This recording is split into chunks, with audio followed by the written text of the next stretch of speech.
Hello guys, and welcome back to MS Tech Tutorials, and in today's video I'm going to be going over how to fix the Call of Duty Modern Warfare Warzone error code 47. And to get started, the first thing you guys can do is head over to settings.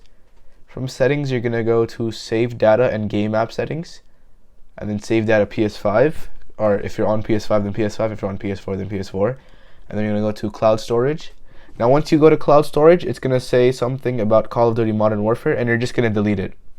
And yeah, once you have that deleted, you can go back into Warzone, and it's gonna be like you're basically like brand new, I guess. You're gonna have to like put all your other settings back in, but yeah, once you have that done, you can the error code should be fixed basically.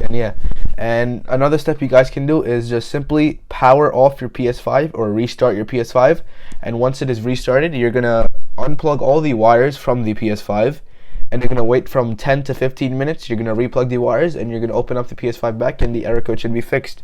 So yeah, that is it for the video. Thank you guys for watching. Make sure to give the video a thumbs up, subscribe to the channel, and have a great day.